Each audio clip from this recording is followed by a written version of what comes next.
بسم الله الرحمن الرحيم. الحمد لله رب العالمين بارئ الخلائق أجمعين باعث الأنبياء والمرسلين، والصلاة والسلام والتحية والإكرام على البشير النذير السراج المنير سيدنا ونبينا وشفيعنا إن شاء الله أبي القاسم محمد.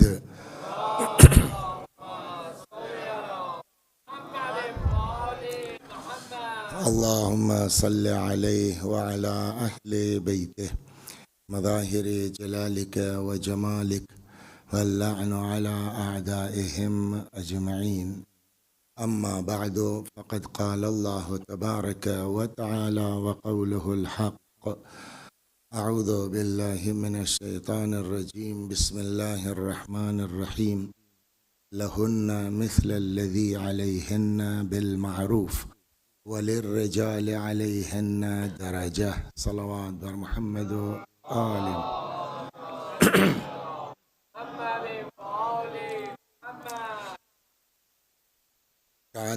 کی تصدیق تقریباً ہو گئی ہے. ہندوستان سے بھی جو میسیجز آئے ہیں وہ اس میں، تو اس اعتبار سے اب یہ آج کی شب اول شعبان ہے. حضرت زینب سلام اللہ علیہا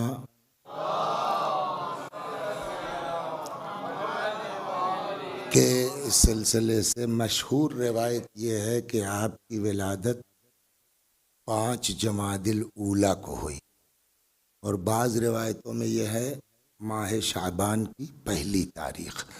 تو اب اگر اس کو تسلیم کر لیا جائے تو گویا شب ولادت ہے جناب زینب سلام اللہ علیہا کے.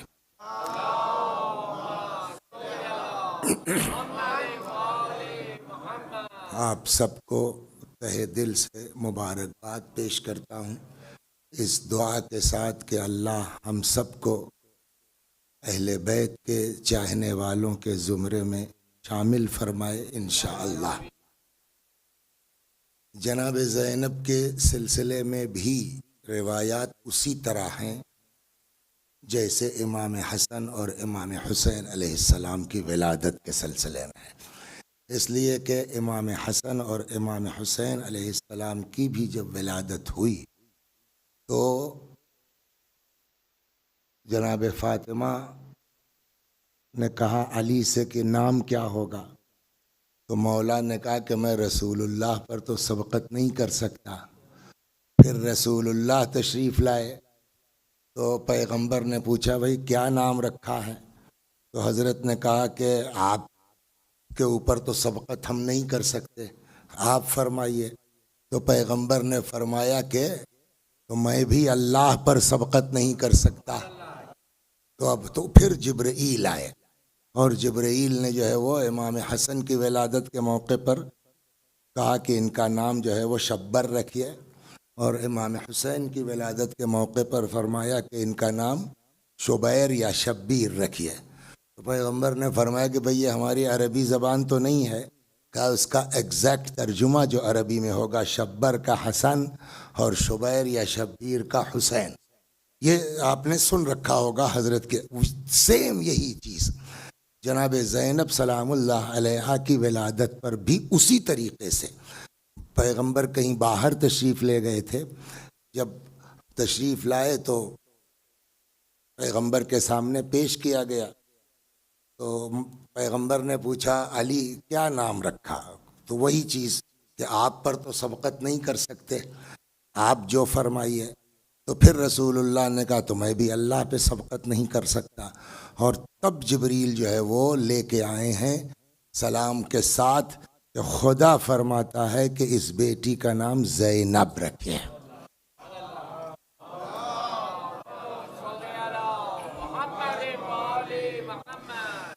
اور آج اسی مناسبت سے میں نے جو آپ کی خدمت میں آیت پیش کی، ایک جو موٹے طور کے اوپر ہمارے یہاں اسلام کے اوپر اعتراض ہو سکتا ہے بلکہ ہوتا ہے، کہ صاحب اسلام میں تو عورتوں کی کوئی حیثیت نہیں ہے، عورتوں کا کوئی وقار نہیں ہے، عورتوں کا کوئی مرتبہ نہیں ہے۔ اچھا میں یہاں آیا ہوں، پہلے دو ایک چیزیں عرض کر دے پھر واپس اس کے جواب میں آتا۔ میں یہاں آیا ہوں تو کیا میرے لیے ضروری تھا کہ میں اپنی بیوی سے اجازت لیتا؟ بولیے کہ بھائی مجھے شارجہ جانا ہے، وہاں اس طرح سے مجلسیں ہیں، محافل ہیں، تو کیا اجازت ہے آپ کی؟ کیا فرماتے ہیں آپ حضرات؟ نہیں، کوئی اجازت کی ضرورت نہیں، اطلاع دے دی۔ لیکن اگر ہماری بیوی تقریر کرتی ہوتی اور ان کو یہاں آنا ہوتا تو کیا بغیر اجازت کے آ سکتی تھی؟ جواب نہیں۔ تو اب اس سے سیدھا وہ ہوا نا کہ آپ لوگ چاہے جہاں گھومیے ٹہلیے، عورت بیچاری جو ہے ذکر اہل بیت کے لیے بھی جانے کے لیے آپ سے اجازت طلب کرے گی، تو یہ کیسا دین ہے؟ یہ ایک چیز ہے جو آج میں چاہتا ہوں کچھ اس پر گفتگو ہو۔ صلوات بر محمد وآل۔ اچھا، اور اس ایک ہفتے میں آپ کے بیچ رہ کے تجربہ بھی ہو گیا کہ آپ لوگ ٹھیک ٹھاک سننے والے لوگوں میں ہیں، اس لیے اس طرح کی بحثیں چھیڑنا، ورنہ ہم تو عرض کیا میں نے کہ عام طور پر گاؤں دیہات میں خطابت کرتے ہیں، قصے کہانی والی باتیں پڑھتے ہیں، وہی آسان بھی ہے، وہ جلدی سے دماغ میں بیٹھ جاتی ہے آدمی کے۔ لیکن آپ کو ایک ہفتے میں دیکھنے کے بعد اندازہ کہ نہیں، یہاں جو ہے یہ باتیں چھیڑی جا سکتی ہیں۔ تو اسی مناسبت سے ہم نے جو ہے وہ جس آیہ کریمہ کی تلاوت کی ہے، دیکھیے جو بیسک ہمارے قانون کی کتاب ہے، اساسی جو دستور ہمارا ہے وہ کہاں ہے؟ قرآن مجید۔ تو اگر ہم کو یہ طے کرنا ہے کہ اسلام میں عورت کی حیثیت کیا ہے، تو روایات اور احادیث تو بات کی بات ہے، مین تو ہم کو قرآن دیکھنا ہے نا کہ قرآن کیا کہتا ہے۔ ہم نے جو آیہ کریمہ آپ کی خدمت میں تلاوت کی ہے، پہلے ایک ذرا سا اس کے اشارے کر دوں تو اس سے آپ خود ترجمہ کر لیں گے۔ دو تین چیزیں پہلے ایک 5 منٹ کے لیے آپ فرض کر لیجئے کہ آپ یہاں مجلس میں نہ آ کر کے کسی مدرسے میں آپ بیٹھے ہوئے ہیں پڑھنے کے لیے، 5 منٹ بس۔ لام اور الا، یہ دو چیزیں بہت بولی جاتی ہیں، آپ یہاں عربی میں بولتے ہوں گے، لیکن فصیح عربی میں جب آئیے قانونی طور کے اوپر، یوں تو لام کے معنی لیے کے ہیں، اللہ کے معنی پر کے ہیں، سمجھے آپ؟ یہ پانی کس کے لیے؟ لی، میرے لیے ہے، تو عام طور پر یہ ہے۔ لیکن اگر بنیادی طور پر جائیے کہ اسلام اور اللہ کا استعمال ہوتا کہاں کہاں ہے، تو جنرلی جو ہے وہ لام کا استعمال ہوتا ہے حق کے لیے۔ خوب توجہ رکھیے گا، ذرا سا آپ ہوئے تو میں ذمہ داری نہیں لیتا کہ سمجھ میں آئے گی کہ نہیں آئے گی۔ لام کا استعمال حق کے لیے اور اللہ کا استعمال فرض کے لیے۔ پھر سے دہراؤں اس کو، لام کا استعمال حق کے لیے، اللہ کا استعمال فرض کے لیے۔ مثلا کہتے ہیں لی علیک، میرے لیے تم پر، یہ میرے لیے تم پر کا کیا مطلب ہوا؟ میرا حق ہے جو تمہارے اوپر ہے۔ تو لام کا استعمال حق کے لیے، اللہ کا استعمال ایک۔ دو، کوئی حق بغیر فرض کے نہیں ہے اور کوئی فرض بغیر حق کے نہیں ہے۔ ہر حق کے مقابلے میں ایک فرض ہے اور ہر فرض کے مقابلے میں ایک حق ہے۔ مثلا میں حدیث سے آپ کی خدمت میں نقل کروں، ارشاد ہوتا ہے حق الولد علی الوالد۔ اب یہ اللہ کا استعمال دیکھیں کس معنی میں ہوا، حق الولد علی الوالد، بیٹے کا حق باپ پر۔ کیا ہے بیٹے کا حق باپ پر؟ ان یحسن اسمہ، کہ اس کا نام اچھا رکھے، نکو، گڈو، پپو۔ ارے بھائی رضا، تقی، نقی، جعفر، زینب، فاطمہ میں کیا دقت ہے؟ صلوات بر محمد وآل۔ تو حق الولد علی الوالد، بیٹے کا حق باپ کے اوپر یہ ہے کیا کہ ان یحسن اسمہ، اس کا نام اچھا رکھے، ویحسن ادبہ، اور اس کی تربیت اچھی کرے۔ تو بیٹے کا حق کس پر ہے کہ اس کا نام اچھا رکھا جائے اور تربیت اچھی کی جائے؟ باپ پر۔ اس کا الٹا کیا ہوگا؟ باپ کا فرض یہ ہے کہ بیٹے کی اچھی تربیت کرے اور بیٹے کا اچھا یہی تو مطلب نکلتا ہے نا. تو میرے خیال میں سمجھا لے گیا میں کہ لام کا استعمال حق کے لیے، اعلیٰ کا استعمال فرض کے لیے. کوئی حق بغیر فرض کے نہیں ہے اور کوئی فرض بغیر حق کے نہیں ہے. ہر حق کے مقابلے میں ایک فرض ہے اور ہر فرض کے مقابلے میں ایک حق ہے. جیسے مثال دی کہ بیٹے کا یہ حق ہے، تو اب مقابل میں کون آتا ہے؟ باپ. تو باپ کا یہ فرض ہے. تو خوب سمجھ میں آ گئی نا کہ ہر حق کے مقابلے میں ایک فرض اور ہر فرض کے مقابلے میں ایک حق. کوئی فرض بغیر حق کے نہیں، کوئی حق بغیر فرض کے نہیں. لام کا استعمال حق کے لیے، اعلیٰ کا استعمال فرض کے لیے. یہ دو چیزیں ہو گئیں. تین، ضمیروں میں جب ہم گفتگو کریں گے تو ایک کے لیے جو ہے وہ اگر مرد ہے تو استعمال ہوگا ہوا، ضمیر غائب. اگر دو ہیں تو کیا استعمال ہوگا؟ ہما.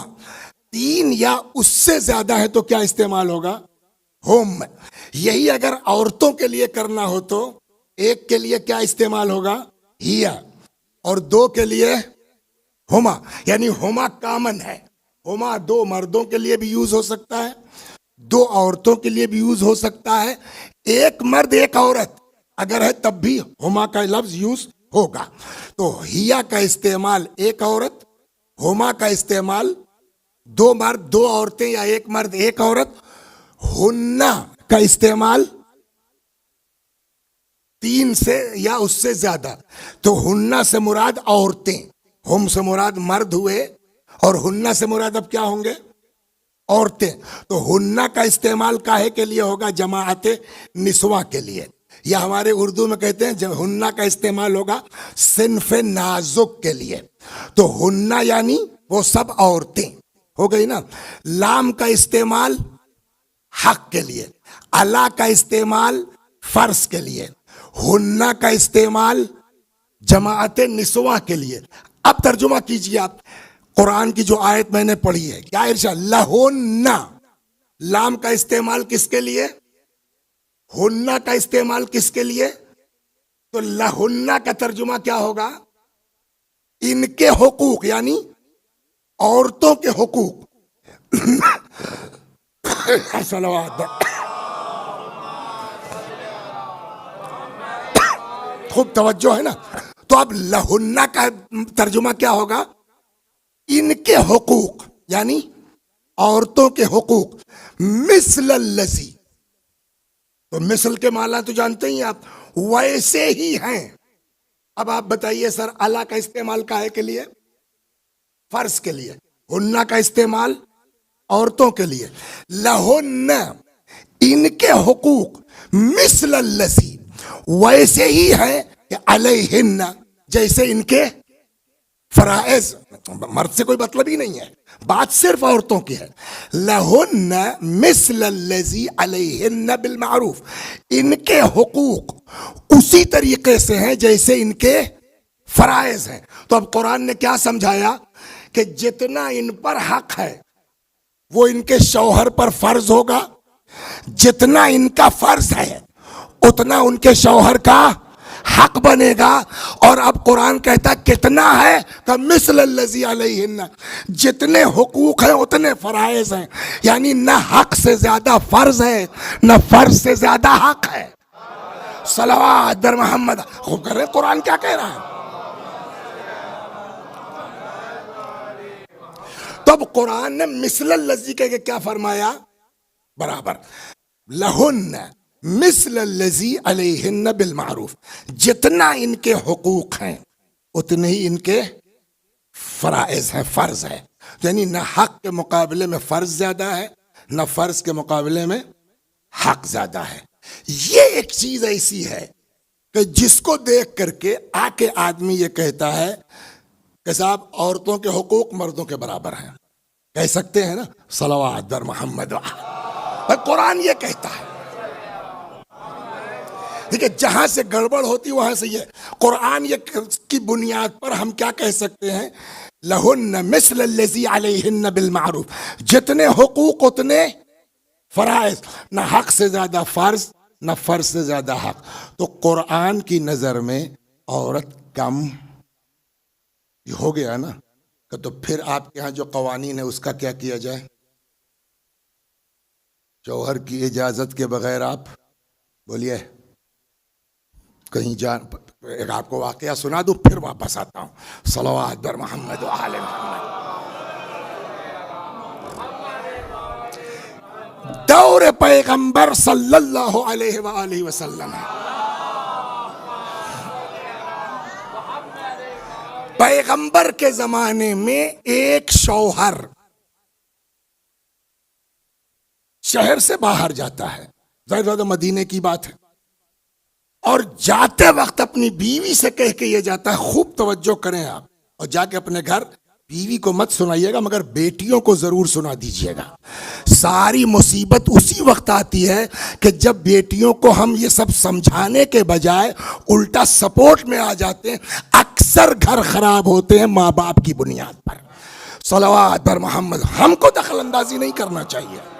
آج میں آپ کی خدمت میں جو عرض کر رہا ہوں، تو اب پیغمبر کا زمانہ ہے، شوہر کہیں باہر گیا ہے بزنس کے لیے، جو بھی وجہ رہی ہو، بیوی سے کہتا ہے میں جا رہا ہوں، جب تک واپس نہ آ جاؤں تب تک گھر سے قدم باہر بولیے مت نکالنا.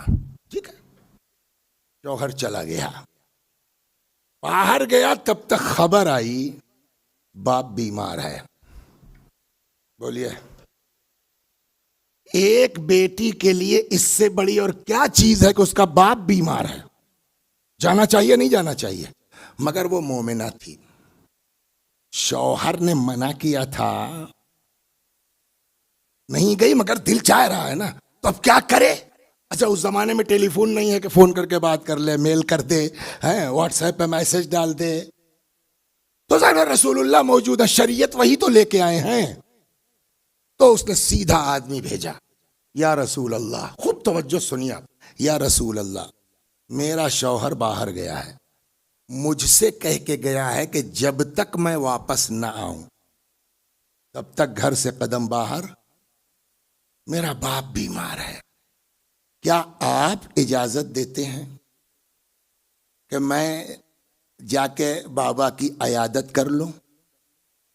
پورا رسول اللہ سے بڑا تو کوئی دنیا میں نہیں ہے نا. خدا کے بعد اگر کوئی ذات ہے تو وہ رسول اللہ صلی اللہ علیہ وآلہ وسلم کی ذات مبارک ہے. تو پورا دین وہی لے کے آئے ہیں نا. اچھا ان سے زیادہ تو کوئی دین سمجھ نہیں سکتا، وہی سب کچھ ہے. لولاک لما خلقت الافلاک، آپ نہ ہوتے میں کچھ پیدا ہی نہ کرتا. تو جس کے عشق میں ساری کائنات پیدا ہوئی ہے، ساری دنیا کو جو فیض پہنچ رہا ہے، آپ سمجھ رہے ہیں کیا ہے؟ وہ رسول اللہ کے طفیل میں، جس کو ہمارے یہاں علمی زبان میں کہتے ہیں واسطۃ الفیض. اللہ کا فیض جو ہم تک آ رہا ہے وہ کس کی بنیاد پر؟ رسول اللہ کی بنیاد پر. حتیٰ قرآن کہتا ہے، ایک یاد آ گئی بات سن لی، حتیٰ قرآن کہتا ہے دنیا کے جتنے بھی گناہ گار ہیں آپ کہہ دیجئے گا معاف ہو جائے گا. قرآن ہے. ارشاد ہوتا وَلَوْ أَنَّهُمْ إِذْ ظَلَمُوا أَنفُسَهُمْ جَاءُوكَ فَاسْتَغْفَرُوا اللَّهَ وَاسْتَغْفَرَ لَهُمُ الرَّسُولُ لَوَجَدُوا اللَّهَ تَوَّابًا رَحِيمًا. وہ لوگ جنہوں نے گناہ کی وجہ سے اپنے نفسوں پہ ظلم کیا ہے، جاؤک میرے حبیب اگر وہ آپ کے پاس آ جاتے، آپ کے پاس آنے سے کیا ہوتا؟ آپ کے پاس آن کے استغفار کرتے. مگر اکیلے استغفار سے تھوڑی کچھ ہونا ہے. وَاسْتَغْفَرَ لَهُمُ الرَّسُولُ، ان کے لیے رسول اللہ بھی استغفار کر دیتے. اگر پیغمبر کہہ دیں گے تو کیا ہوگا؟ لَوَجَدُ اللَّهَ تَوَّابًا رَحِيمًا. تب یہ دیکھیں گے اللہ کتنا زبردست توبہ قبول کرنے والا ہے، اللہ کتنا زبردست رحم کرنے والا ہے. یعنی ساری دنیا کے گناہ گاروں کی توبہ قبول ہو کس کے طفیل میں؟ رسول اللہ کے طفیل میں نا. تو جملہ کہہ سکتے ہیں نا کہ یا رسول اللہ آپ جو کہہ دیجئے گا جس کے لیے اس کا کام ہو جائے گا. یہی نہ ہوتا ہے، یہ ہوا نا، آپ جس کے لیے کہہ دیجئے گا اس کا کام ہو جانا ہے. اور اسی لیے میں رک کے ایک جملہ کہہ دوں، اسی لیے میں کہتا ہوں کہ دیکھیے اگر حج واجب نہیں ہے، اتنی حیثیت نہیں ہے کہ آدمی جو ہے وہ حج پر جا سکے، اس لیے کہ ابھی ہندوستان سے بھی جائیے آپ تو 7 لاکھ روپے قریب لگ رہے ہیں۔ آج ایک میں نے وہ دیکھا لندن کے کسی گروپ کا 7,000 پاؤنڈ وہ بھی کرے تو وہی بات پہنچی 7، تو اب اتنا 7 لاکھ یعنی کہ کیا ہوا آپ کے یہاں کا 60,000 70,000 درہم ہو گیا نا، تو آدمی کی اوقات نہیں ہے۔ مگر 1 لاکھ روپے لگا کے عمرہ تو کر سکتے ہو نا، جب حج واجب ہوگا تب دیکھا جائے گا۔ اگر حیثیت ہے جا سکتے ہو تو چلے جاؤ قبر نبی پر، کم از کم قیامت میں کہنے لائق تو ہو جاؤ گے نا کہ پالنے والے تو نے کہا تھا ہمارے نبی کے پاس آؤ، ہم گئے تھے۔ صلوات بر محمد و آل محمد چاہیے۔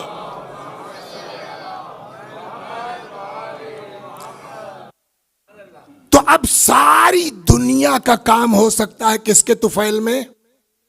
رسول اللہ کے۔ حتیٰ گناہگار آدمی معاف ہو جائے گا، ہے نا، جہنمی آدمی اس کا بھی معاملہ بولیے پلٹ سکتا ہے پیغمبر کی بنیاد پر۔ یہاں تو کوئی بہت بڑا میٹر نہیں ہے، میں جا رہا ہوں، دیکھو جب تک میں آؤں نا کہیں جانا مت، اتنی سی بات تھی۔ رسول اللہ کے پاس اس نے پیغام کہلوایا، یا رسول اللہ کیا آپ اجازت دیتے ہیں میں جاؤں ذرا بابا کو دیکھ آؤں؟ کون سی بڑی بات، لیکن سنیں گے آپ تاریخ کیا کہتی ہے۔ جلاء العیون نے بھی یہ روایت علامہ مجلسی نے بھی لکھی کہ حضرت کا جواب یہ تھا کہ چونکہ تیرا شوہر منع کر کے گیا ہے اس لیے میں اجازت نہیں دے سکتا۔ دیکھیے یہ جملہ ہلکا، میں بھی اس پر آؤں گا۔ چونکہ تیرا شوہر منع کر کے گیا ہے اس لیے، بولیے اب ہم لوگ جو سطحی دماغ رکھنے والے ہیں تو کیا ہوگا، یار شوہر بڑا کہ رسول اللہ؟ دیکھیے فوراً یہیں سے کراس کوشچن ہے نا، شوہر بڑا کہ رسول اللہ؟ قرآن کہتا ہے جس کے لیے کہہ دیں گے اس کا کام ہو جائے گا۔ یہ حدیث میری سمجھ میں نہیں آتی کہ کیسے جو ہے وہ کہہ سکتے ہیں رسول اللہ کہ صاحب تیرے شوہر نے منع کیا ہے، کہ بھیا سمجھنے کی کوشش کرو۔ ابھی تو یہ ہلکا ہے، ابھی تو خالی عیادت کی بات ہے، کچھ دن کے بعد باپ مر گیا، غور فرما رہے ہیں۔ پھر اس نے کہلوایا یا رسول اللہ میرا باپ مر گیا۔ اب دیکھیے دین کہاں لے جانا چاہتا ہم کو۔ پگڑی باندھ کے تھوڑی آپ شیعہ کہلائیں گے، قبا پہن کے آپ شیعہ نہیں کہلائیں گے، داڑھی رکھ کے شیعہ نہیں کہلائیں گے، نماز کے گھٹے سے کوئی مسلمان نہیں ہوتا جب تک اپنے آپ کو پیغمبر کی اطاعت میں ڈھال نہ لیا جائے، اللہ کی اطاعت میں۔ کہ وہ جو کہتے ہیں ہماری سمجھ میں آئے یا نہ آئے، انہوں نے جو کہا ہے، میرے رب نے جو کہا ہے، ہم کو وہ کرنا ہے، دیٹس آل۔ ہم کو نہ فلسفے سے مطلب ہے نہ حکمت سے کہ کیا کہنا چاہتا، اس نے کہا ہے، بات ختم ہو گئی۔ اب اس کو میں سمجھاتا ہوں۔ باپ مر گیا، پھر اس لڑکی نے کہلا یا رسول اللہ بابا مر گئے، آپ اگر اجازت دیجیے تو جاؤں ایک بار آخری، ایک بیٹی کے لیے بولیے اس سے بڑھ کر کے کیا ہے؟ پیغمبر کا وہی جواب جو بیماری میں تھا، کیا؟ چونکہ تیرے شوہر نے منع کیا ہے اس لیے میں اجازت، تو پہلے اس پر بات ہو جائے پھر اس کا نتیجہ کیا نکلا وہ عرض کرتا ہوں۔ صلوات بر محمد و آل۔ باپ مر گیا، دفن ہو گیا، بیٹی ہمیشہ ہمیش کے لیے باپ کی زیارت سے محروم ہو گئی۔ تو آل شوہر بڑا کہ رسول اللہ؟ بولیے رسول اللہ ہو گئے نا۔ اس کا جواب آپ کو ملے گا۔ اللہ نے، خوب توجہ سے سنیے آپ، اللہ نے آدم علیہ السلام کو خلق کیا، پھر وہی پرسوں والی بات دعا کیجئے کہ سمجھا لے جاؤں۔ اللہ نے آدم علیہ السلام کو خلق کیا، خلقت کے بعد کیا فرمایا کہ جب میں اس کو تیار کر لوں، فَإِذَا سَوَّيْتُهُ وَنَفَخْتُ فِيهِ مِن رُوحِي فَقَعُوا لَهُ سَاجِدِينَ، جب میں اس کو تیار کر لوں، روح ڈال دوں، تو تم لوگ کیا کرنا؟ سب نے سجدہ کر لیا الا ابلیس، ابلیس نے سجدہ نہیں کیا۔ اب ظاہر سی بات ہے کہ سارے فرشتے ایک سے ایک، جبریل تک نے سجدہ کر لیا، آپ کیا چیز ہے بھائی آپ سجدہ نہیں کر رہے ہیں؟ تو اللہ نے کیوں؟ اب شیطان کا جواب تو ذہن میں ہے نا، کیا ہے بولیے؟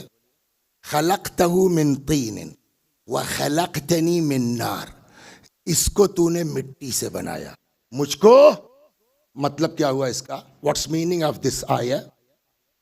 اس کو تو نے مٹی سے بنایا، مجھ کو کیا کہنا چاہتا ہے ابلیس؟ مطلب ہاں یہی نہ ہوا، مطلب میں سپیریئر ہوں، میں افضل ہوں، میں مٹی کے آگے کیوں جھکوں؟ جواب کیا دینا چاہیے تھا خدا کو؟ کیا نام ہے آپ کا؟ علی رضا صاحب کے 2 بیٹے ہیں، غلط ہوا کہ صحیح؟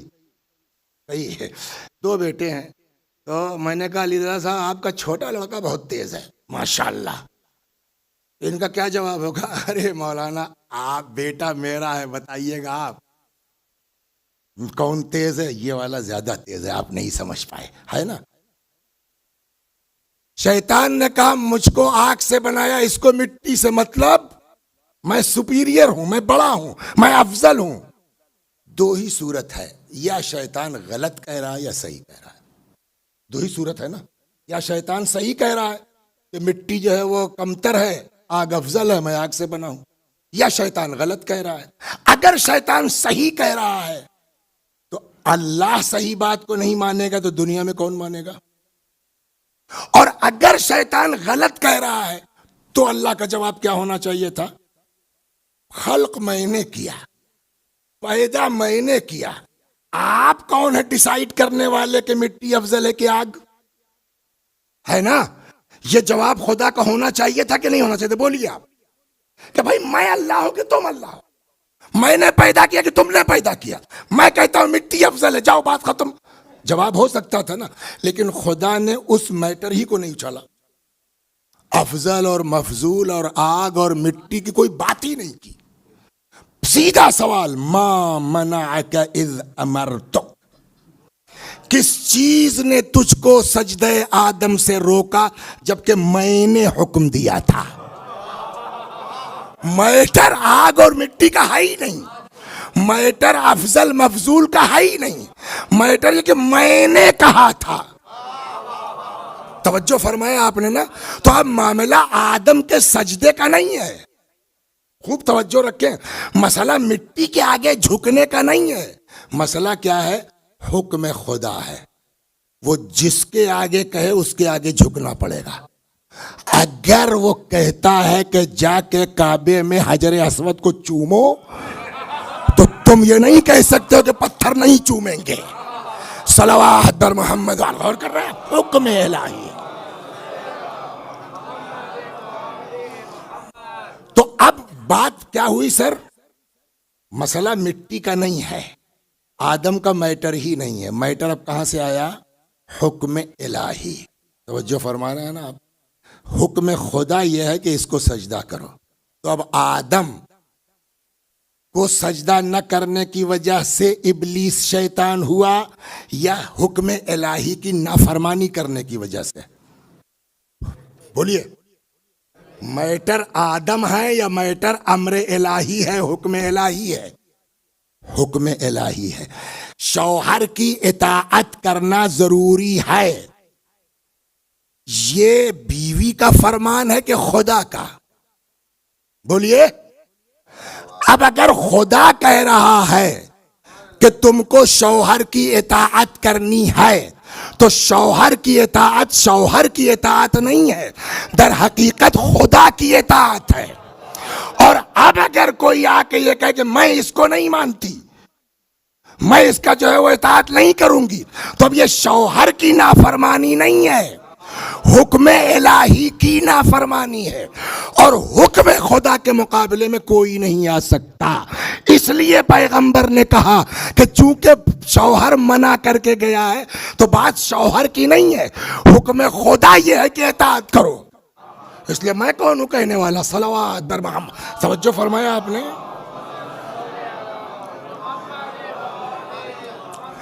اور آگے کہیں بھول نہ جاؤں اس لیے یہیں رک جاؤں، اور اس چیز کو اگر آپ کے ذہن میں آ گئی ہے بات دنیا میں بولیے رسول اللہ سے بڑا کوئی ہے؟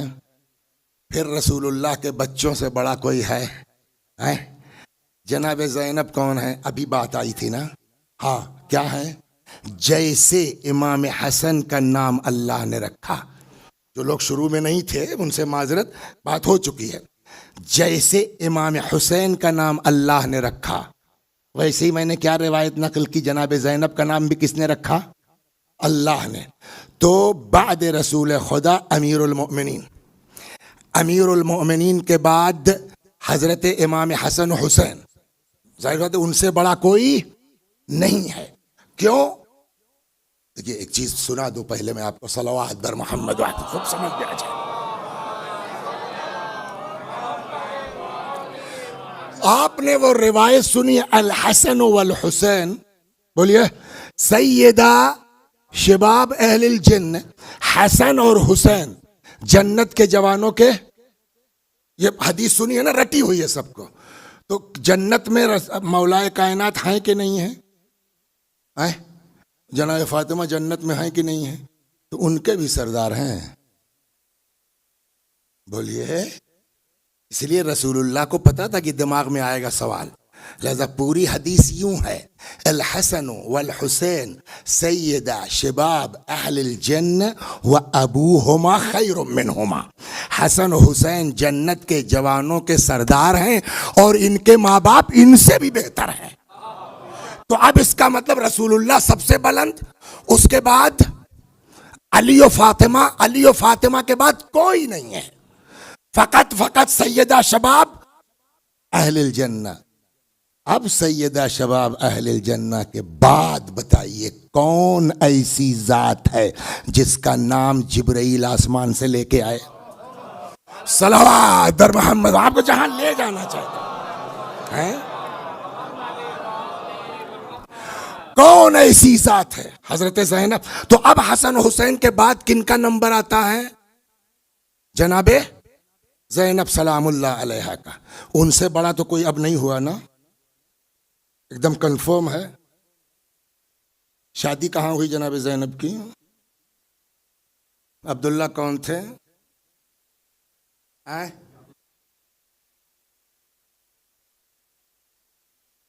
جعفر ابن ابی طالب، سگے بھائی تھے مولا کائنات کے بڑے بھائی جعفر. جعفر کے بیٹے کون ہیں؟ عبداللہ. عبداللہ سے شادی ہوئی. جعفر طیار شہید ہو چکے، تو شادی کے موقع پر عبداللہ کے جعفر نہیں تھے. ہو گئی نا بات. اب کیسے ہوئی شادی؟ صلوات بر محمد، آپ کی توجہ دلانی ہے. دنیا کے والدین توجہ کریں اس بات پر کہ بعد از پنجتن پاک علیہم الصلاۃ والسلام حضرت زینب کے برابر، بولیے عام طور پر ہوتا کیا ہے؟ ایک چیز میں کہوں، لڑکی جو ہے، بیٹے کی شادی کیجئے گا نا تو کوشش کیجئے گا اپنے سے ہلکے گھر سے لائیے.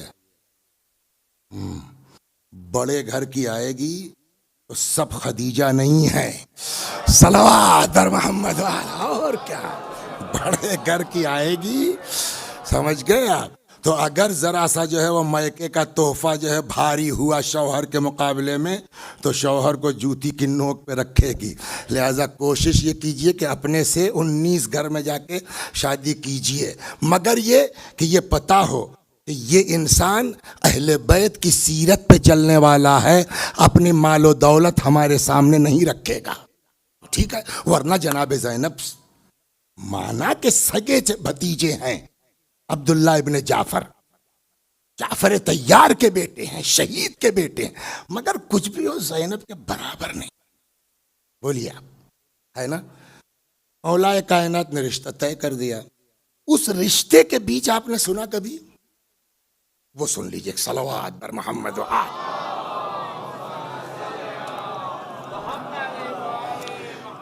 مشہور یہ ہے کہ عقد سے پہلے امیر المومنین نے اپنے سگے بھتیجے عبداللہ ابن جعفر کو بلایا، کہا عبداللہ تم سے ایک بات کہنی ہے، مان لو میں عقد کر دوں گا.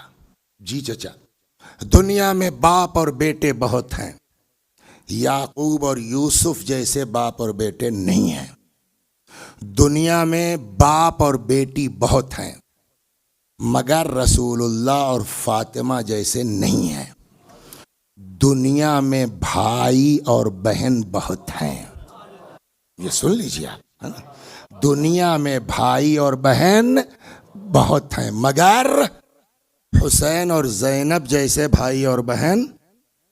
اگلی بات کیا سنتے رہتے ہیں، صرف متوجہ کرنا ہے۔ بہت سے لوگ ہیں بیچارے جانتے ہیں، بٹ جب اپنے اوپر آتی ہے تو یہ چیزیں ذہن میں نہیں ہوتی۔ ہم لوگوں کا کام یہ ہے کہ اس کو کلیکٹ کر کے متوجہ کر دینا۔ زینب سے بڑا کوئی دنیا میں نہیں ہے پنجتن پاک کے بعد، ہے نا؟ علی علیہ السلام جیسا باپ، بولیے، حکم بھی تو دے سکتے ہیں بحیثیت امام کے، لیکن وہ کہیں گے بھیا جب رسول اللہ نے نہیں حکم دیا کہ جاؤ باپ کو دیکھاؤ تو میں کیسے بیٹی کو حکم دے سکتا ہوں؟ اب توجہ، اب یہاں کے اوپر مولا کائنات نے گزارش کی، عبداللہ، دنیا میں بھائی اور بہن بہت ہیں، مگر حسین اور زینب جیسے، بولیے، نہیں ہیں۔ اگر کل کو حسین کو کوئی سفر درپیش ہو جائے تو زینب کا حال یہ ہے کہ بغیر حسین کے نہیں رہ پائیں گی۔ تم سے بس اتنی درخواست ہے کہ جب حسین سفر پہ جانے لگیں تو زینب کو جانے کی اجازت دے دینا۔ بولیے اس جملے کا کیا مطلب ہے؟ میں نے کہا پگڑی لگانا اور ہے، شیعہ ہونا اور ہے، مجلسیں پڑھنا اور ہے، شیعہ ہونا اور ہے، سجدے کا گھٹا ہونا پیشانی پہ اور ہے، شیعہ ہونا اور ہے۔ علی جیسا انسان زینب جیسے کے لیے کہہ رہا ہے اجازت دے دینا، تو زینب سے بڑھ کے تو آپ نہیں ہیں نا میری بہن۔ صلوات بر محمد توجہ فرمایا آپ نے؟ تو وہ قصہ، اب پھر میں واپس آ جاؤں اپنی بات پر، وہ قصہ اور یہ جناب زینب والا، ارے باپ رے باپ، بتائیے صاحب، علی جیسا آدمی اپنی بیٹی کے لیے داماد سے کہہ رہا بھیا اجازت دے دینا، اس کا کیا مطلب ہوا؟ یعنی اس کا مطلب اسلام میں مردوں کا مرتبہ زیادہ ہے، یہی نا مطلب نکل کے آیا۔ آپ نے آیت پڑھی لہن مثل الذی علیہن بالمعروف، اور جو آپ چیزیں سنا رہے ہیں اس سے تو ایسے ہی لگ رہا ہے کہ مرد کا مرتبہ زیادہ ہے۔ صلوات، یہی سمجھ میں آئے گی نہیں بات؟ پورا خلاصہ کیا ہوا؟ اب جب ہاں اچھا گفتگو ہماری کیا اسلام میں عورتوں کی حیثیت، تو اب جب بات یہ آئے گی، سب کا جواب انشاءاللہ عرض کروں گا اللہ توفیق اگر دے تو۔ جب یہاں آپ آئیں گے کہ واقعی عورت کو اسلام کیا سمجھتا ہے، تو آپ بتائیے عورت کس کو کہتے ہیں؟ بیوی کو؟ مرد کس کو کہتے ہیں؟ شوہر کو؟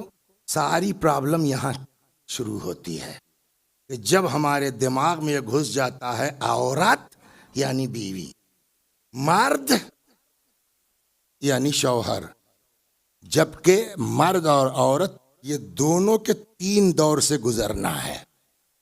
یہی عورت ہی ہے جو کبھی بیٹی ہوتی ہے، عورت ہی ہے جو کبھی زوجہ ہوتی ہے، یہی عورت ہی ہے جو کبھی، بولیے، ماں ہو جاتی ہے۔ ادھر بھی شوہر ہے جو کبھی بیٹا ہوتا ہے، یہی شوہر ہے جو کبھی مرد۔ آئیے میں آپ کو پھر واپس لاتا ہوں۔ پہلا مرحلہ کیا ہے؟ جب یہ عورت کیا ہوتی ہے، بولیے، اور مرد کیا ہوتا ہے؟ اسلام میں بیٹی کی حیثیت کیا ہے، بیٹے کی حیثیت کیا ہے؟ کہ یہ ایسے نہیں ڈیسائیڈ ہوگا۔ اب آپ کو اسلام کے پہلے جانا پڑے گا۔ اسلام کے پہلے بیٹی کہاں تھی، اسلام نے نکال کے کہاں پہنچایا ہے، یہ دیکھنا پڑے گا آپ کو، ایسے تھوڑی طے ہوگا۔ اور بہت وقت آپ کا نہ لوں کہ جب آپ اسلام سے پہلے جائیے گا تو یہی بیٹیاں تھیں جو زندہ درگور کر دی جاتی تھی، بیٹیوں کا وجود ننگ سمجھا جاتا تھا۔ قرآن کہتا ہے ان کا حال یہ تھا عربوں کا، وَإِذَا بُشِّرَ أَحَدُهُمْ بِالْأُنثَىٰ ظَلَّ وَجْهُهُ مُسْوَدًّا، جب ان کو بیٹی کی پیدائش کی خبر دی جاتی تھی چہرہ سیاہ پڑ جاتا تھا، چھوڑ کے بھاگ جاتے تھے اپنا گاؤں۔ بیٹے کی خبر ملتی تھی پورے باجے گاجے کے ساتھ آتے تھے. قرآن کہتا ہے کل کو قیامت وَإِذَا الْمَوْءُودَةُ سُئِلَتْ بِأَيِّ ذَنبٍ قُتِلَتْ، کل کو زندہ درگور بیٹیوں سے پوچھا جائے گا کہ تم کو کس جرم میں مارا گیا. بس ایک سنا کے آپ کو ختم کرتا ہوں میں کہ کیا تھا اور اسلام نے کہاں پہنچایا. 2 بیٹیاں، 4 بیٹیاں، 6 بیٹیاں، ایک سے ایک لوگ ہیں جنہوں نے دفنائی ہیں. اب رسول اللہ آئے، بعض اس میں واقعی مسلمان ہو گئے. تو جب واقعی مسلمان ہوئے تو اپنی گزشتہ زندگی کا احساس ہوا، یار ہم تو 2 بیٹی مار چکے ہیں، ہم تو 4 کو دفنا چکے ہیں، یہ کیا کیا. تو اس میں سے ایک آ گیا رسول اللہ کے پاس، کہتا یا رسول اللہ میں نے بڑا گناہ کیا ہے، معاف ہو جاؤں گا. حضرت نے فرمایا بالکل. کہتا صاحب مگر میرا گناہ بہت زبردست ہے. اللہ نے کہا کہ تیرا گناہ زیادہ ہے یا آسمان کے ستارے. اس نے کہا یا رسول اللہ مگر میرا گناہ زبردست ہے. فرمایا تیرا گناہ زیادہ ہے یا آسمان کے ستارے. پھر کہتا ہے مگر یا رسول اللہ میرا زبردست. حضرت نے کہا یہ بتا تیرا گناہ زبردست ہے یا اللہ کی رحمت.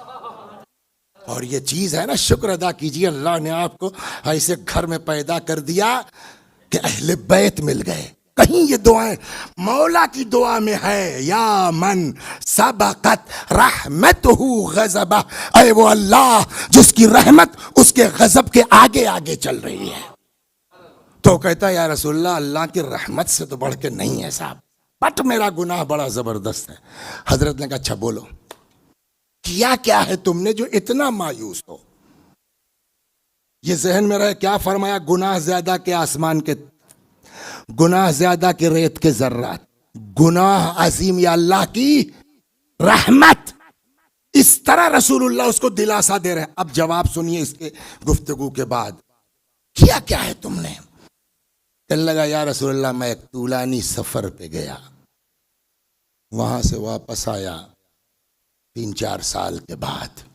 گھر میں آیا دیکھا ایک 3-4 سال کی بچی میرے گھر میں ٹہل رہی ہے. پہلے تو میں نے کوئی توجہ نہیں کی، ہوگی اپنا اڑوس پڑوس کی. جب رات ہو گئی اور وہ نہیں گئی تو میں نے بیوی سے کہا یہ کیا ہے. تو کہنے لگی تمہیں یاد ہے جب تم سفر پہ جا رہے تھے تو ولادت ہونے. ہاں کہ یہ بھائی اپنی بچی ہے. کہتا یا رسول اللہ یہ سن کے میری تو نیند اڑ گئی. ذلت کا سبب. کبھی موقع ملا تو عرض کروں کہ یہ رسم چلی کہاں سے، وہ بھی بہت اہم ہے. کہتا ہے وہ ماں بیٹی سو گئیں، مجھے نیند نہیں آئی. آدھی رات کو میں نے بیٹی کو اٹھایا، لے کے آیا. پہلے شاید گڑھا وڑھا کھود رکھا تھا یا اسی وقت میں نے اس لڑکی کو زندہ گڑھے میں رکھا، ایک ہاتھ اس پر رکھا کہ نکل کے بھاگنے نہ پائے، زندہ باپ. اور پھر دوسرے ہاتھ سے مٹی وہ چیختی رہی، فریاد کرتی رہی. مجھ کو ترس نہیں آنا تھا، نہیں آیا، اور میں نے اپنی بیٹی کو زندہ دفن کر دیا. پیغمبر نے کیا کہا، تیرا گناہ زیادہ کہ آسمان کے ستارے، ریت کے ذرات یا آسمان کے ستارے. رحمت بڑی ہے. وہ رسول جو اس طرح کہہ رہے تھے، جب یہ اپنا قصہ سنا رہا تھا تو روایت کہتی ہے حضرت کی آنکھوں سے آنسو جاری تھا. اور جب وہ سنا چکا نا، وہی رحمت للعالمین. جانتے ہیں کیا فرمایا، اٹھو یہاں سے چلے جاؤ، سن لو، من لا یرحم لا یرحم. جو دوسروں پر رحم نہیں کرتا اس پر خدا بھی رحم نہیں کرتا. بس اتنا کافی ہے. تو اب آپ متوجہ ہو گئے کہ اسلام سے پہلے بیٹیوں کی حیثیت کیا تھی. جہاں زندہ دفن کر دیا جاتا تھا، ننگ سمجھا جاتا تھا، آر سمجھا جاتا تھا، ذلت کا سبب سمجھا جاتا تھا، اس ماحول میں، اس معاشرے میں اللہ نے اپنے حبیب کی نسل کو بیٹوں سے نہ چلا کے بیٹی سے چلا کے بتایا ہے. اسلام میں بیٹا کیا ہے، اسلام میں بیٹی کیا ہے. صلوات در محمد و آل میں. یہ ہو گئی.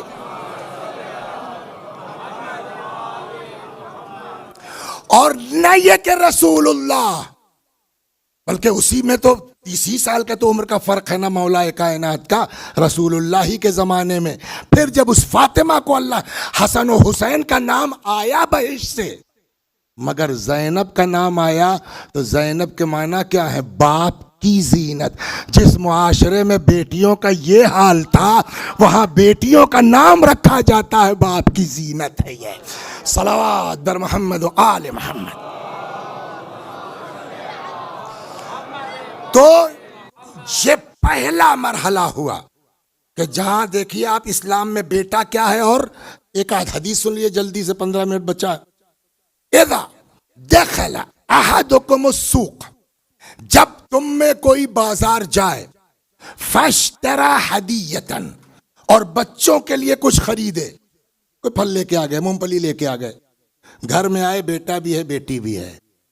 اسلام کیا کہتا ہے؟ فَلْيَبْدَأْ بِالْإِنَاثِ قَبْلَ الذُّكُورِ، پہلے بیٹی کے ہاتھ میں دو تب بیٹے کے ہاتھ میں دو. تو یہ آپ نے سمجھ لیا اسلام میں بیٹے کے مقابلے میں بیٹی کی حیثیت کیا ہے. اب آئیے واپس چلتے ہیں تیسرے پر تاکہ بیچ والے میں تھوڑا دیر 2-4 منٹ بات کر لیں گے. تیسرا مرحلہ کیا ہے بولیے؟ جب یہی مرد باپ ہوتا ہے اور عورت ماں ہوتی ہے. قرآن پڑھیے گا آپ تو قرآن میں کہیں الگ نہیں کیا گیا ہے، برابر کی بات ہے. وَقَضَىٰ رَبُّكَ أَلَّا تَعْبُدُوا إِلَّا إِيَّاهُ وَبِالْ، بولیے والدین مانے بھلے والدین مانے ماں باپ. تو ماں کو عربی میں کیا کہتے ہیں؟ اور باپ کو اب. تو الگ الگ نہیں کہہ سکتا تھا خدا. وَقَضَىٰ رَبُّكَ أَلَّا تَعْبُدُوا إِلَّا إِيَّاهُ وَبِالْوَالِدَيْنِ کی جگہ وَبِأُمِّكَ وَأَبِيكَ إِحْسَانًا یا بِأَبِيكَ وَأُمِّكَ إِحْسَانًا. اپنے ماں باپ کے ساتھ اچھا سلوک کرو یا اپنے باپ ماں کے ساتھ اچھا سلوک کرو.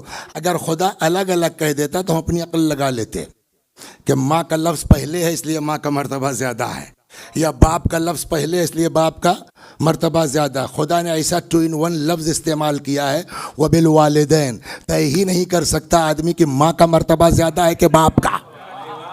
غور کریں یہ احتیاط قرآن. اور اس کے بعد وہاں تک دیکھو یا دونوں میں سے کوئی ایک بوڑھے فلا تقل لہما اف، ہما الگ نہیں کیا نا، ولا تنہرہما دونوں کو مت جھڑکنا، وقل لہما قولا کریما دونوں سے نرم لہجے میں بات. واخفض لہما جناح الذل من الرحمہ دونوں کے سامنے شانوں کو انتہائی ذلت کے ساتھ جھکائے رکھنا. وقل رب ارحمہما کما ربیانی صغیرا تو دونوں ہے نا.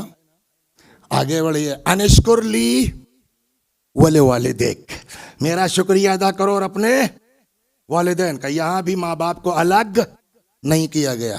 تیسری وَوَصَّيْنَا الْإِنسَانَ بِوَالِدَيْهِ، ہم نے وصیت کی ہے انسان کو اس کے والدین کے سلسلے میں کہ جہاں تک ہو سکے ان کے ساتھ بولیے. ہاں یہاں آ کے تھوڑا سا الگ کیا ہے. حملتہ امہ کرہن ووضعتہ کرہا. انسان ذرا غور تو کر، تیری ماں نے کتنی مشقتوں سے تیرا بار اٹھایا، لیکن جہاں تک نیکی کی بات ہے قرآن نے ماں باپ کو الگ بولیے نہیں کیا ہے. لیکن مصیبت اٹھانے کی بات جب ہے تو قرآن نے ماں کا ذکر کیا ہے، باپ کا ذکر یہ ہو گیا. تو قرآن سے یہ طے کر پانا بولیے مشکل ہے.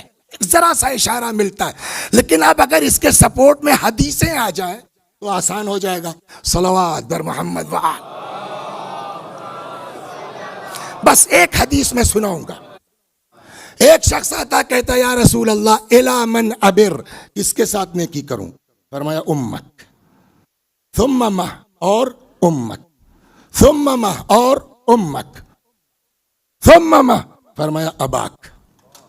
ایک جگہ خود فرماتے امک امک ثم امک ثم اباک ثم الاقرب فالاقرب. ماں کا خیال کرو، ماں کا خیال کرو، ماں کا خیال کرو، باپ کا خیال کرو، رشتہ داروں کے جس کی قربت ہو.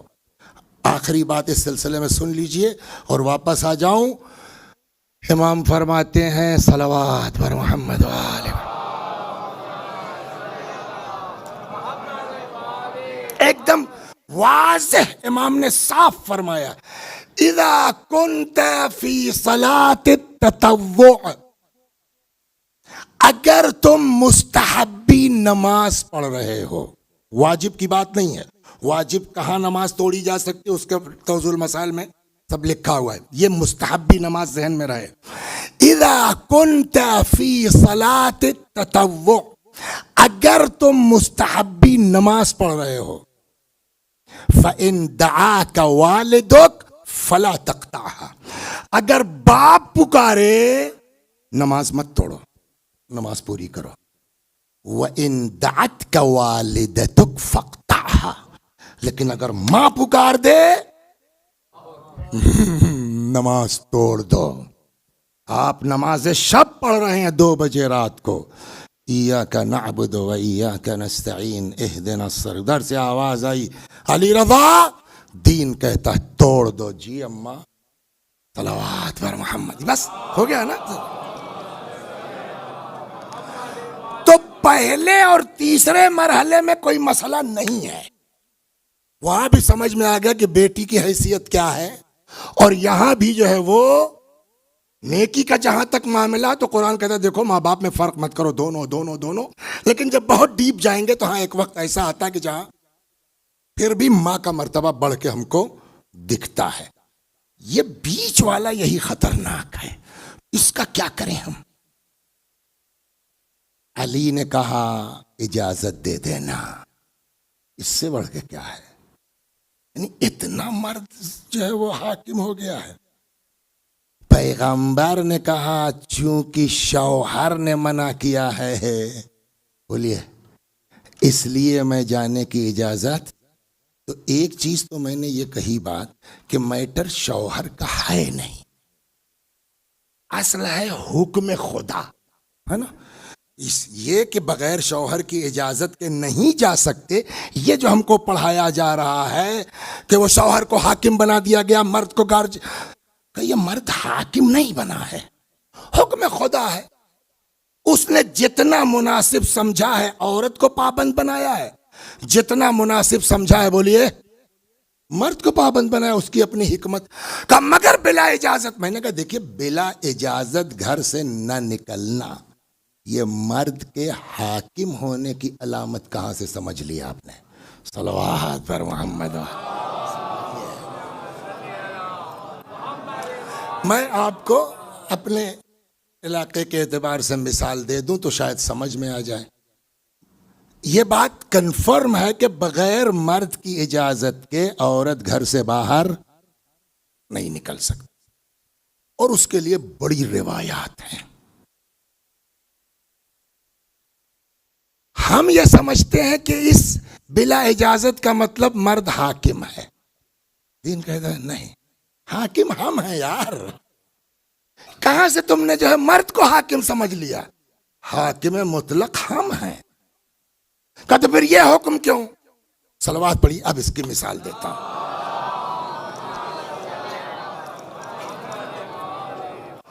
ہمارے یہاں فیض آباد میں کوئی پروگرام ہے، اور اس میں یہ طے ہوا کہ صاحب پریزیڈنٹ آف انڈیا، ہندوستان کے رئیس جمہور، وہ تشریف لانے والے ہیں پروگرام میں۔ ساری تیاری ہو گئی، سارے پولیس والے لگے ہوئے ہیں۔ اچانک آدھے گھنٹے پہلے خبر آتی ہے کہ وہ نہیں آ رہے ہیں۔ کیا ہوا؟ سیکورٹی کلیئرنس نہیں ہے۔ صلوات بر محمد۔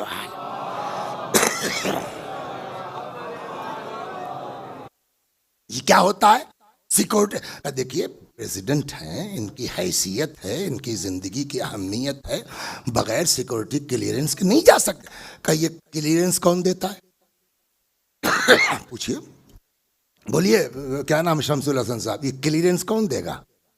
سیکورٹی والے نا۔ سیکورٹی میں کون ہوتا ہے؟ آئی پی ایس ہے نا، S P rank, D I G rank, I G rank, یہی تو ہوتا ہے نا۔ بڑا کون ہے؟ ایس پی، ڈی آئی جی، آئی جی یا پریزیڈنٹ؟ بولیے بڑا کون ہے؟ پریزیڈنٹ۔ اور مگر پریزیڈنٹ بغیر اس آئی جی، D I G, S P کی اجازت کے صدارتی محل سے نکل نہیں سکتا۔ نکل سکتا ہے تو بڑا کون ہے؟ پریزیڈنٹ بڑا ہوا یا یہ معمولی سا ایس پی یا ڈی آئی جی بڑا ہو گیا؟ کہنے بات بڑے چھوٹے کی نہیں ہے، چونکہ وہ پریزیڈنٹ ہے اور اس کی زندگی کی اہمیت ہے ایک ملک کے لیے، لہٰذا اس کی زندگی کی ذمہ داری ان لوگوں کو دی گئی ہے۔ یہ حالات کو سمجھتے ہیں کہ کہاں جانا ان کی زندگی کے لیے خطرناک ہے، کہاں جانا خطرناک نہیں ہے۔ جہاں سمجھیں گے جانے دیں گے، جہاں سمجھیں گے روک سکتے ہیں، تو روکنا ان کے بڑے ہونے کی علامت نہیں ہے۔ ویسے ہی خدا کے نزدیک عورت کی عفت، عصمت، پاک دامنی اتنی اہمیت رکھتی ہے کہ اس کی ذمہ داری ڈالی ہے خدا نے مرد پر۔ مرد حالات کو باہر سمجھتا ہے، جہاں چاہے گا جانے دے گا، جہاں نہیں مناسب سمجھے گا روک لے گا۔ تو روکنا بڑے ہونے کی علامت نہیں ہے، سیکورٹی افسر بنا کے رکھے گئے ہیں۔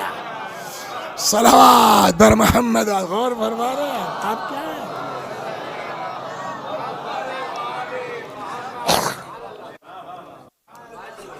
تو یہ اجازت اگر ہے تو اجازت کا مطلب یہ نہیں ہے کہ مرد حاکم ہے، بلکہ اب آئیے رسول اللہ سے، آپ بہت چاہتے ہیں اپنی بیٹی کو، ہے نا؟ رسول اللہ سے زیادہ بولیے نہیں نا؟ پیغمبر نے کہا آؤ بھائی میں تم دونوں لوگوں کے کام تقسیم کر دوں۔ بولیے سنا ہے نہیں سنا ہے؟ کیا تقسیم تھی؟ باہر کا کام علی کریں گے، بولیے، گھر کا کام بی بی کریں گی۔ تو اب تو ہو گیا نا معاملہ، باہر کا کام کس کی ذمہ داری ہے؟ مولا کی، اور اندر کا کام کس کی ذمہ داری ہے؟ یہ تقسیم ایک طرف، اخلاق ایک طرف۔ آج تک آپ نے کہیں سنا، معاذ اللہ استغفر اللہ، یہ تصور ہی جو ہے وہ کفر ہو جائے گا، کہ کبھی مولا نے کہا کہ فاطمہ یہ آپ کی ذمہ داری ہے، پیغمبر نے ہم کو باہر کے کام کی ذمہ داری دی ہے؟ کبھی یہ لگا؟ بلکہ روایت کہتی ہے، خود مولا کہتے ہیں کہ ایک دن رسول اللہ تشریف لائے، وَأَنَا أُنَقِّ الْعَدَسَ، میں دال چن رہا تھا، وَفَاطِمَةُ جَالِسَةٌ عِنْدَ الْقِدْرِ، اور فاطمہ چولہے کے پاس تھیں یا پتیلے کے پاس تھیں۔ علی کیا کر رہے تھے؟ پیغمبر نے کیا ذمہ داری دی ہے؟ باہر کا کام نا کا ذمہ داری اور چیز ہے، اخلاق اور چیز ہے۔ یہ ہمارے گھر کی بیٹیاں جو ہے نا جلدی سے شریعت لے کے آ جاتی ہیں، پکا پکایا کھانا چاہیے اور یہ چاہیے، وہ سب اپنی جگہ درست، مگر بھائی تم نہ علی سے بڑھ کے ہو نہ تم فاطمہ سے بڑھ کے ہو، کم از کم علی و فاطمہ کا اخلاق اپنا لو، سارے جھگڑے ختم ہو جائیں گے۔ صلوات در محمد و آل محمد۔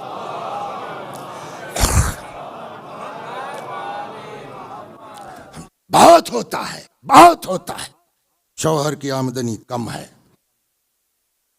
بیوی بڑے گھر سے آئی ہے نا؟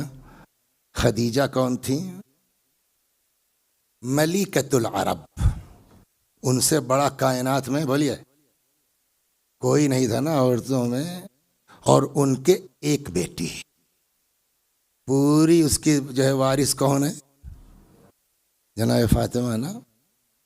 اس کے یہاں آئی ہیں مولا کائنات۔ پتہ ہے آپ کو جب رسول اللہ کی شادی ہوئی، رسول اللہ بھی بہت پیسے والے نہیں تھے، خدیجہ کو دیکھیے کہاں تھی اور رسول اللہ کہاں تھے۔ پیسہ بیس تھوڑی ہے،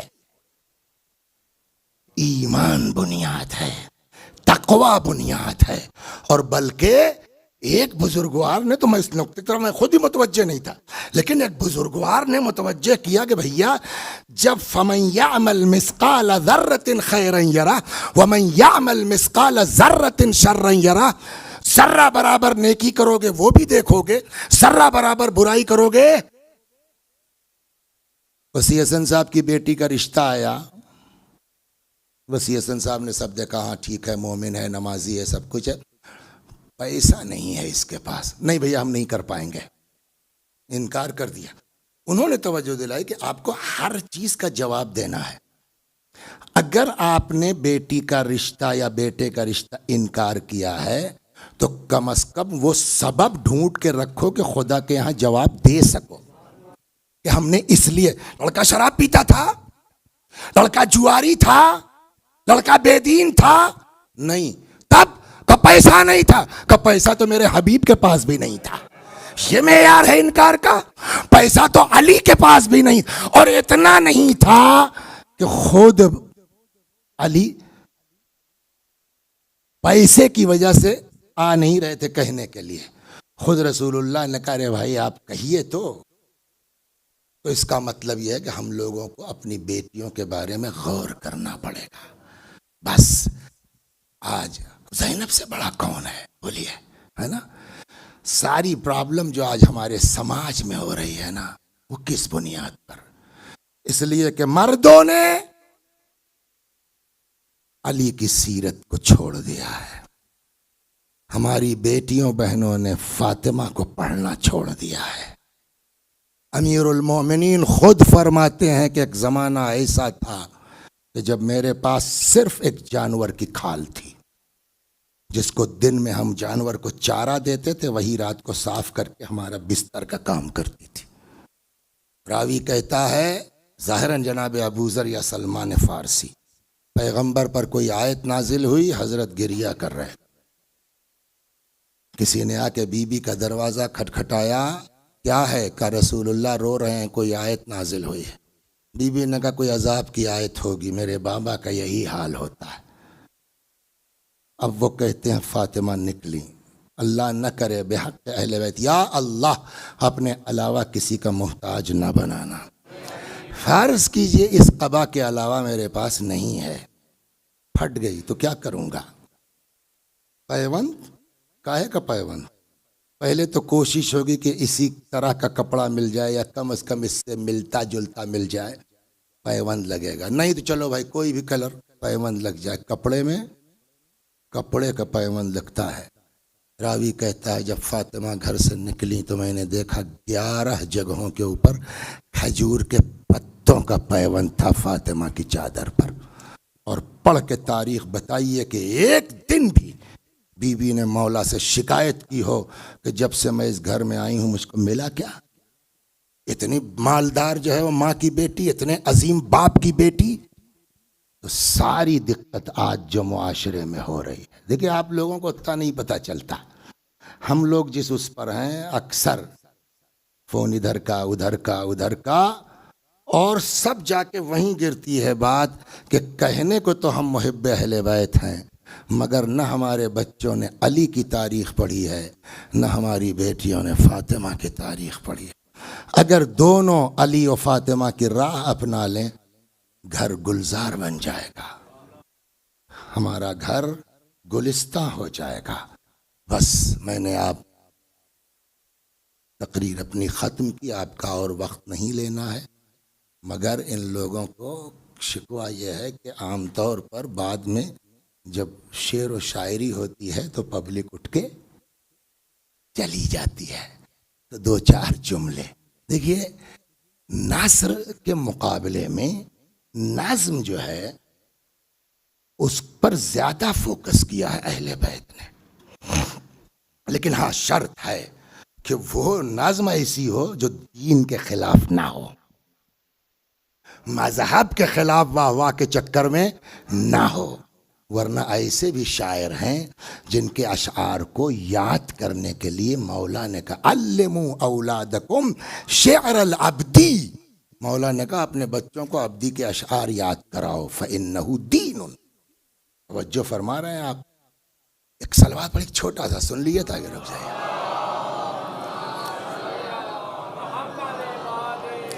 لیکن اگر واقعاً خدا کے لیے ہو تو روایت کہتی ہے من قال فینا بیتا بن اللہ فی الجنت بیتا, جو ہمارے بارے میں ایک شعر کہے گا اللہ جنت میں اس کے لیے ایک بیت کہے. مگر ہم کو بھی پڑھنے سے پہلے اس کو دیکھ لینا چاہیے, خلاف دین تو نہیں ہے. بقول مرحوم علامہ تقی الحیدری صاحب علی اللہ مقام ہمارے فیض آباد میں تھے, وہ کہتے تھے شاعر کا کام تبیین عقیدہ ہے، تاسیس عقیدہ نہیں ہے۔ شاعر عقیدے کو بیان کرنے کا حق رکھتا ہے، عقیدہ گڑھنے کا حق نہیں رکھتا ہے۔ تو یہ چیز کا اس کا لحاظ ہونا چاہیے، اور اگر اس لحاظ کے ساتھ ہے نا تو سن لیجئے بس آخری بات۔ آپ نے شاید نام سنا ہو، مراجع میں تھے مرحوم آیت اللہ مرعشی النجفی رضوان اللہ علیہ۔ ایک دن انہوں نے کسی سے پوچھا، بھائی کوئی گوگل پہ سرچ کیجئے گا ملے گا، بعض لوگوں نے اس کو میوزک کے ساتھ ہی پڑھا، بڑا زبردست کلام ہے۔ تو کوئی جو ہے وہ شاعر ہیں شہریار نام کے، لوگوں نے کہا صاحب تبریز وغیرہ کا، میں ملنا چاہتا ہوں۔ سنیے آپ، اچھا ابھی آغا سیستانی ادام اللہ ظلہ الشریف کا پیغام آ جائے کہ میں علی رضا سے ملنا چاہتا ہوں، فوراً چھٹی وٹی ہو نہ ہو، بھاگے گا نہیں آدمی، بھاگے گا۔ تو وہ وہاں پہ مرجع نے بلایا، وہ بیچارے چل پڑے اپنا بس سے، صبح صبح آ گئے، دروازہ کھٹکھٹایا، خادم نے کیا کہا، وہ آغا سے ملنا چاہتا ہوں۔ وہ آیا، کہنے صاحب کوئی صاحب آئے ہیں، کہہ رہے ہیں آپ سے، کہا بلا لو۔ جیسے آئیے شہریار صاحب۔ اب یہ تو ہکا بکا یار، جو ہے وہ 1200-1500 کلومیٹر دور میں رہتا ہوں، کبھی ملا نہیں ان سے، اور یہ میرا مجھ کو بائی فیس بائی نیم لگا، آپ مجھ کو جانتے ہیں؟ کہ تم شعر کو سنا دیں جی، وہ بڑا مشہور علی ہمایہ رحمت تجھے آیتی خدا را وغیرہ پورا کلام ہے ان کا۔ انہوں نے کہا آگا یہ کلام دیکھیے، ایک ہم نے ابھی پڑھا، کسی نے بیٹھ کے ریکارڈ کر لیا، نوٹ کر لیا، پڑھ دے کہیں جا کے، لیکن اگر پڑھا ہی نہیں ہے کہیں، آگا یہ کلام میرا ہے، بٹ میں نے ابھی کہا ہے، اس کو پڑھا ہی نہیں ابھی تک، آپ کو کیسے یہ پہنچ گیا، کہاں سے پہنچا؟ تو انہوں نے کہا میں نے ایک دن خواب دیکھا، جشن اہل بیت معمولی چیز نہیں ہے، اس کے تقدس کو برقرار رکھیے نا تو بہت بلند چیز ہے۔ یہ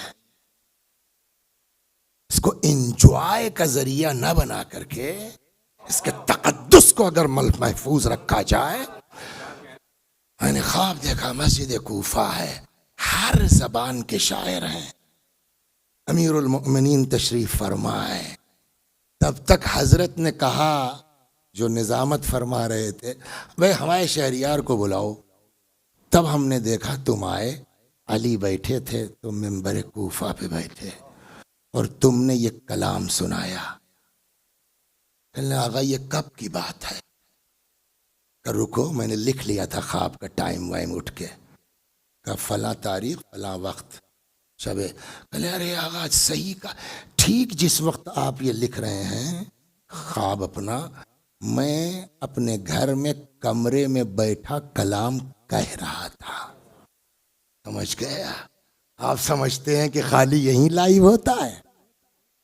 اگر اخلاص ہو تو اس دنیا میں لائیو ہوتا ہے، کوئی کیمرہ لگا ہو یا نہ لگا۔ صلوات بر محمد و آل محمد۔